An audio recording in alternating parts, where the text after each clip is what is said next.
Hi. In this video, we're going to be going over how to make these, microstrip transmission lines for Lab 2 of ECE 5320. And this is a course and lab from the University of Utah. Okay, so in order to make these things, basically you're going to need, let me open this for you. You're going to need digital calipers. These will help you get really accurate measurements. You're going to need a Sharpie and a razor blade, or an X-Acto knife preferably. And you're going to need some copper tape. And hopefully your copper tape isn't terribly wrinkled like this. It will probably work regardless, but you can see on the ones that I've made over here, it's very smooth, and that's hopefully what you will be left with. Now, in the other parts of this video, I was actually working on this microstrip, but unfortunately the video got deleted on my phone, so I have to refilm this first part. And I'll show you how to lay this copper tape down onto your FR4 board and cut it precisely. And just to be very clear, this is an FR4 board. It has a copper backplate and a dielectric material that's about 1.5 millimeters thick and has a relative permittivity of about 4.5. So the very first thing to do before we go and cut it is to hop on Google. Hopefully you can see this all right. And what I'm going to type here is microstrip transmission line calculator. And you can find them all over the internet, or even on ADS. There's a really good one. This one by Pasternak is my favorite. Just kidding, it's not this one. I think it's this EM Talk one. Yeah. So this one's really great, and I'll show you why I like it. So here, you can select your dielectric permittivity, 4.5, and your dielectric height was about 1.5 millimeters. And then here you'll choose the frequency to optimize it to. If you're using a nano VNA, you'll obviously have to choose a frequency within the range of the device. I think for this lab I did 0.8 initially, and you can kind of go around and choose a different value if you have some other VNA. But let's go with 0.8 gigahertz for now. And we want to match this to a 50 ohm transmission line, and our electrical length is something we'll play around with in just a moment, but I'm just going to set it to 90, so a quarter wavelength for now. And when I click synthesize, you can see it spits out my width and my length. So I have a width of 2.81 and a length of 50.88, and those are in millimeters. Now, the cool thing here is, like, if you're concerned about, the shape of this board not being exactly a quarter wavelength, we'll show that that's actually not really a problem. So let's see. Well, this was for the 50 ohm antenna. Let's look at the 25 ohm antenna. We'll start with that. So my actual values are 7.7 millimeters and a length of about 50 millimeters, 48 millimeters.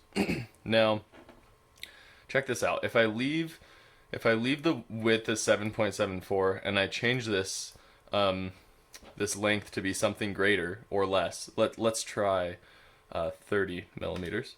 Let's see how that affects the resistance of the line, or the impedance of the line, I should say. So I'll click Analyze, or yeah, I think it's Analyze to do this reverse calculation. And I see that my resistance is very close. Even though I changed the length by quite a bit, I could probably even set this to 20 millimeters. We'll click Analyze, and still the resistance is pretty much exactly the same. Now, again, if I set this to something higher than 50 millimeters, let's try 75. And yeah, the resistance is still just about 25.05.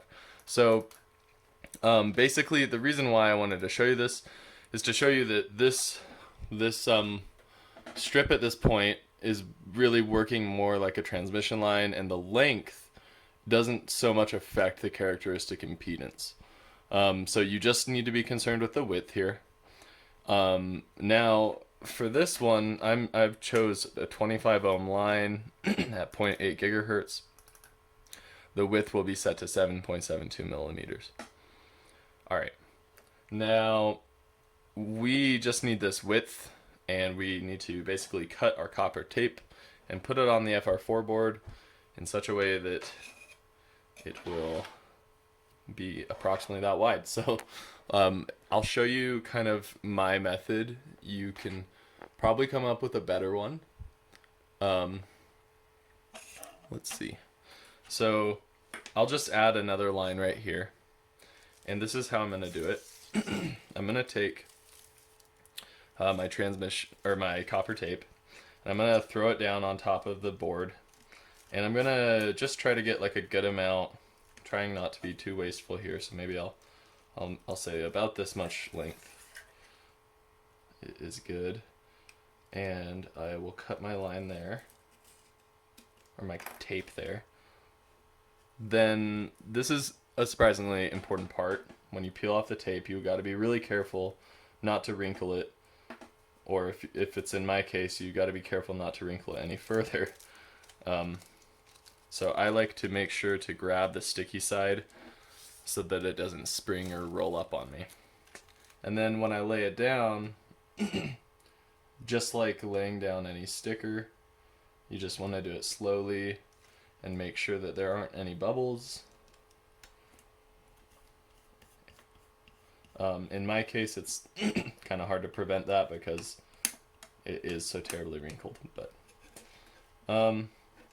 you know, I think we can do a little better than that because it's not quite straight on there. So we can generally, you can take this back off. You might need to cut another piece. It's okay if you do. But I'm gonna try again to lay it on there as straight as possible this time. And that looks like it will be a little bit better and easier to cut. Okay. And yeah, fortunately all these wrinkles, they should just add sort of high frequency.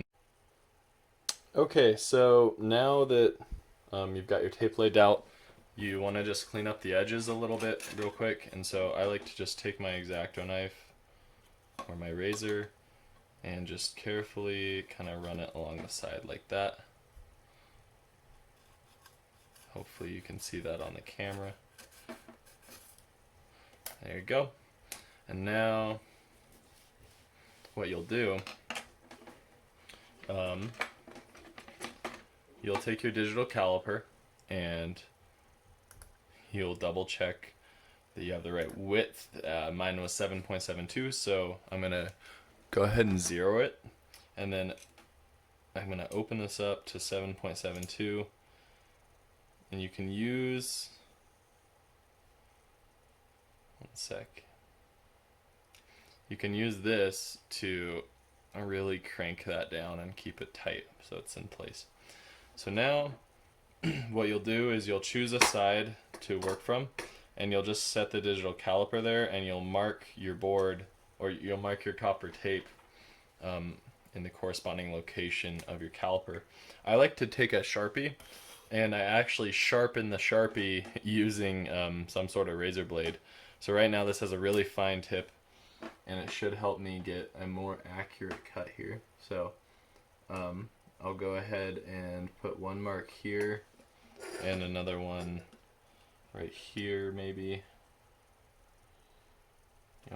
You want to be slow and meticulous about this, but I've already made quite a few of these, so I'm just trying to show you all how to do it. Once you have your mark down, you get some sort of straight edge. You can even use the case of your digital calipers. And you'll line it up as best as possible. You know, I don't really like this, actually.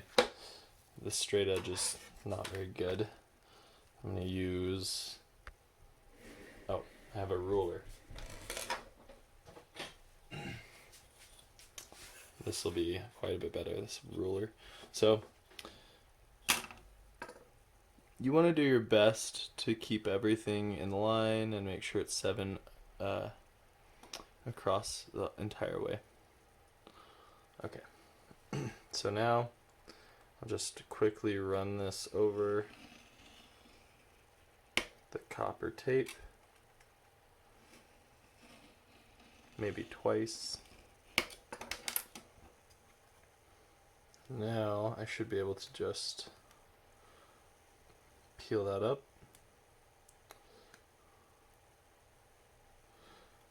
Oops. It's being a little difficult.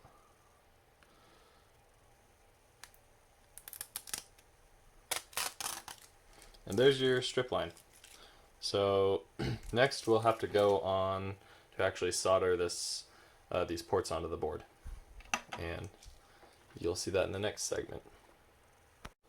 Alright, and one last final note. On this board, this new one, which you'll see later in the video, I had measured it and I was getting some strange results where the S11 was not low at the frequency that we designed the device for. And the reason why that is almost always because the device is shorted out. And you can actually see it's shorted out on this device. On the ports right here, they're actually in direct contact with the copper tape. So how you can get around this, these are not very good ports for this transmission line. The ones that you'll use and hopefully that you'll be given will actually have these raised edges right here, and so you can see that they aren't in direct contact. Now, on one of these lines, I was getting the exact same thing on the 50 ohm line.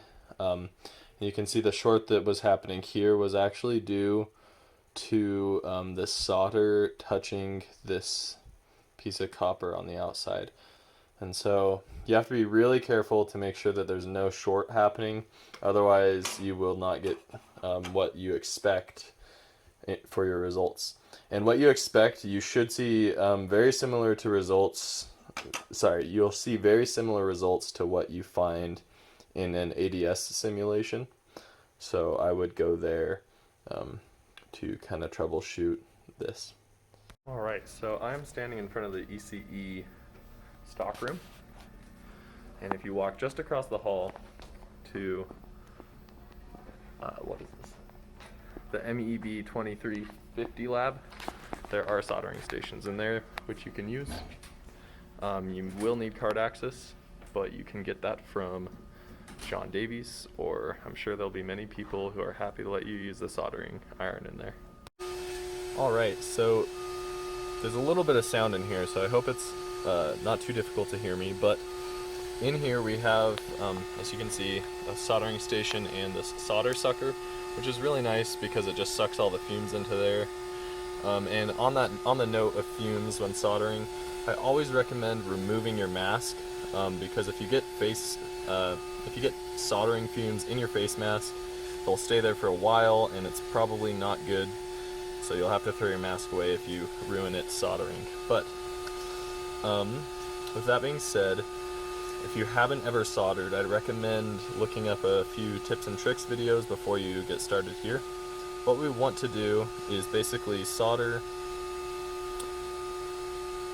the SMA side mount onto the bottom on these 2 points and right in the middle.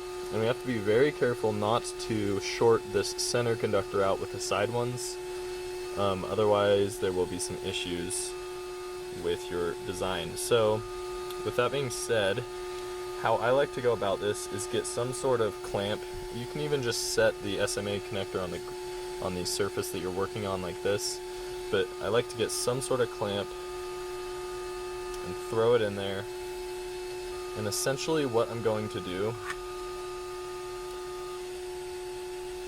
is get an excess of solder to build up along the side that will be facing away from the board. So it's going to go in like this, and I want to basically apply excess solder right along this center conductor, and hopefully it's just on this side so that it's really easy for me to place it onto my strip line. So it will look something like this, and you can feel free to fast forward. This is not too exciting.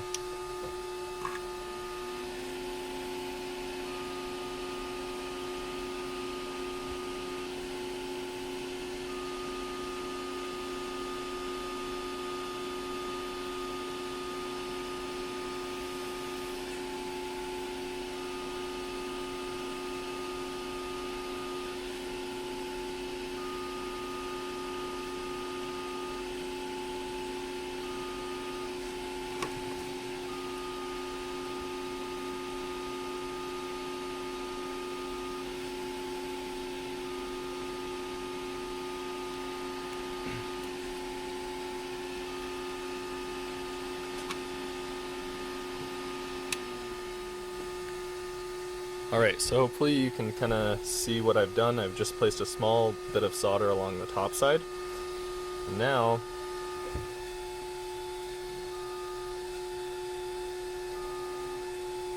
when I actually place this on the board, you can see it will be very easy to lay that solder out with, and hopefully I won't short the board out at all. Now I like to place them on the back side, the solder on the back side first. So I'll just hold it there, and I'll apply a little bit of solder along that side.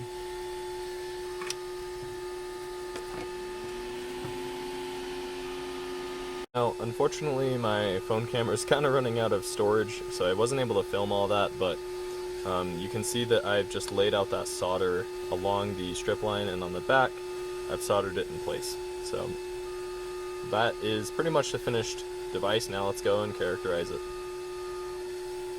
Alright, so this is the Microwave Lab 2261, and this lab has VNAs in it, which you can use as opposed to your nano VNA. And this computer station is one such station which has a VNA. It's this little box in here with these two coaxial cables coming out of it. And I'll show you how to boot it up. Just a quick word of advice is that VNAs are a little cantankerous and very expensive and surprisingly easy to break. So please, if you're going to use a VNA, please contact me so we can go over safety requirements to make sure that we don't damage the VNAs. But once you get on one of these computers, log in with your CADE credentials, and this is the app that we want. I have it pinned here. You should be able to find it by scrolling all the way down to K, and under Keysight Network Analyzer, you'll just launch this app. Now, if everything's plugged in correctly, it should pull up with access to the VNA. And actually, I can see that it's not, and that's because it's not plugged in. Now, since I work with these VNAs a lot, I'm pretty comfortable using them, but you can always ask somebody to help you if you're not sure how to get the VNA to work.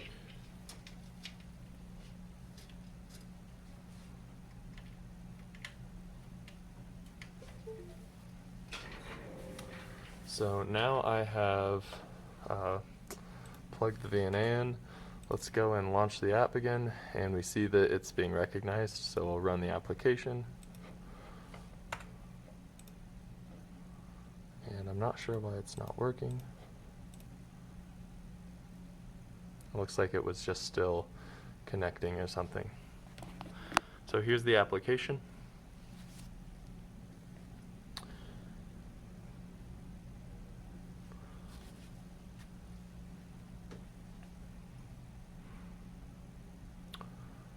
Alright, so it has now booted up.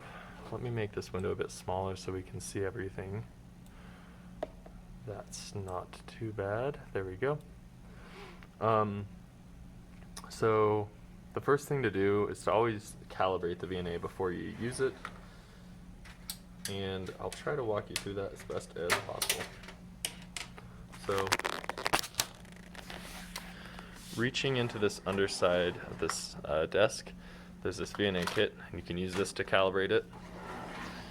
And I would also recommend using these two coaxial cables, which we will connect as an intermediary to these more expensive cables, and it will allow us to hopefully get a little bit more stable measurements. So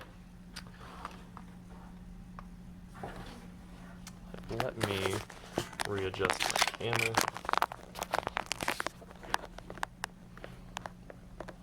So what I'm going to do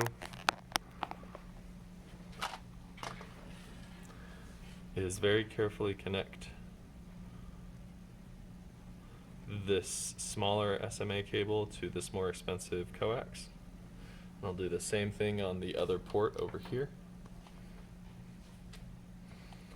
And you want to make sure to just rotate this outer sleeve and not rotate the cable itself.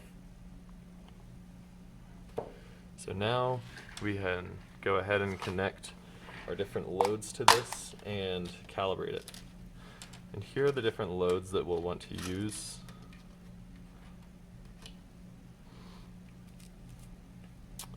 We will want to using probably multiple kits, we'll connect this little device onto the end right here. Well, I'm wondering what the best way to calibrate this is.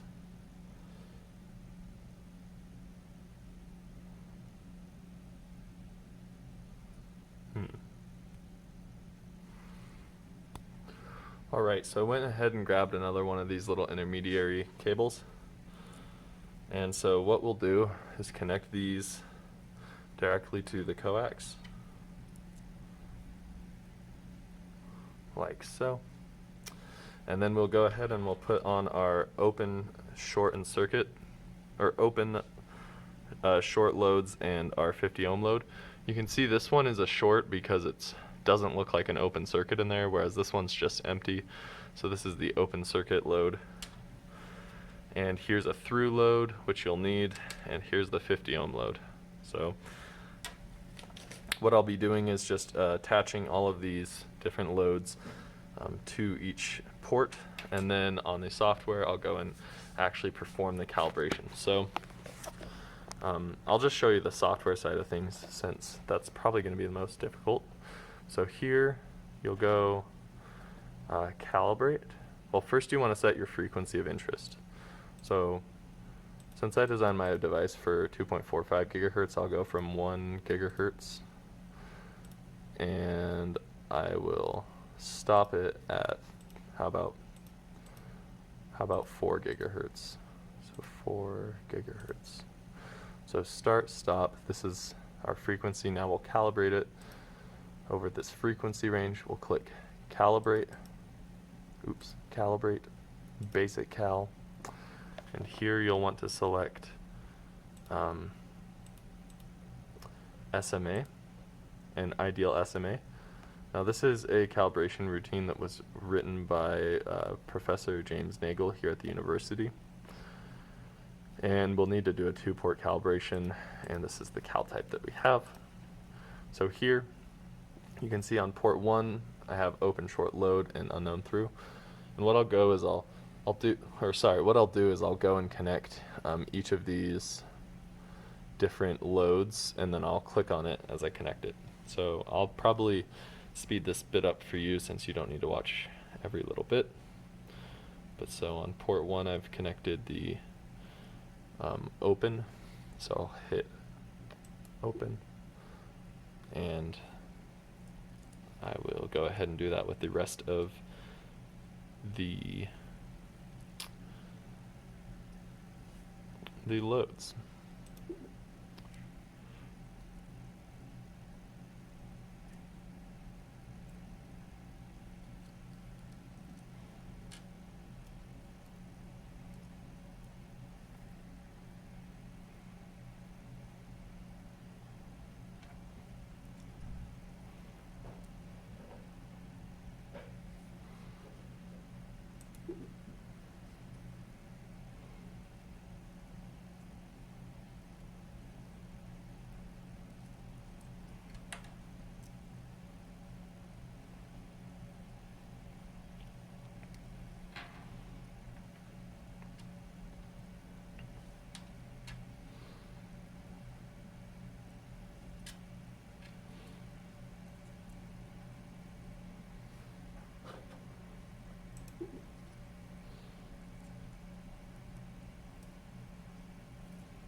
Alright, now this is the part that you might be a little unfamiliar with, is the through measurement. And what I'll do is I'll take my through adapter and I'll connect it on each side, just like that.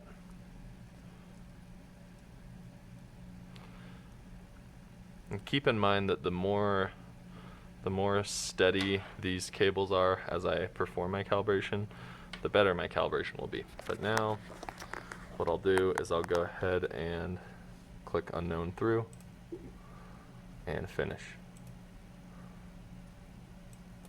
Now, hopefully this was a pretty good calibration, and we can find out by checking on the Smith chart. So I'm going to disconnect the through input, or the through adapter I should say.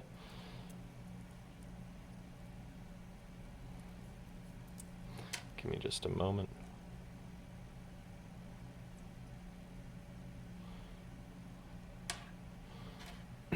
And here I can actually test my calibration by going to a Smith chart format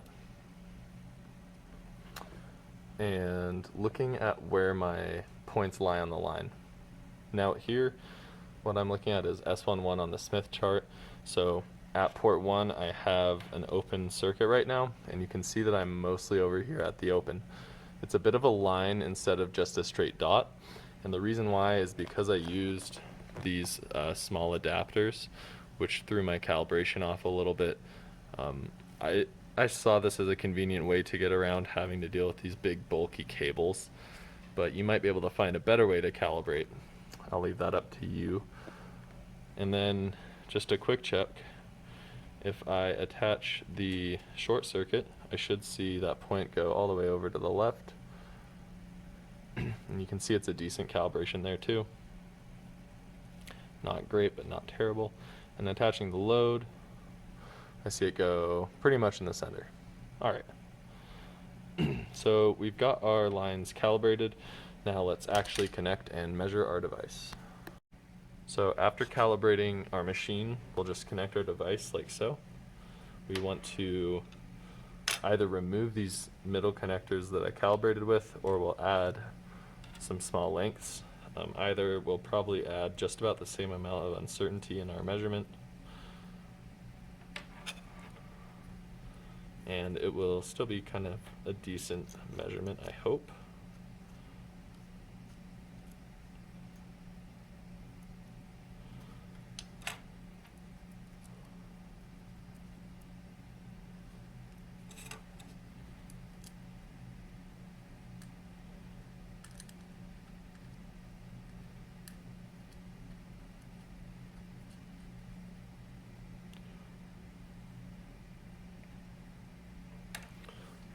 So I've got it all connected. Now let's go over here. And it can be a little bit interesting to look at this in a Smith chart. There's not too much to gain here intuitively. So I like to switch it over to logmag. And now I'll go and actually add some markers by clicking marker. Marker 1 at 2.5. Let's switch this to 2.45. 2.45 gigahertz.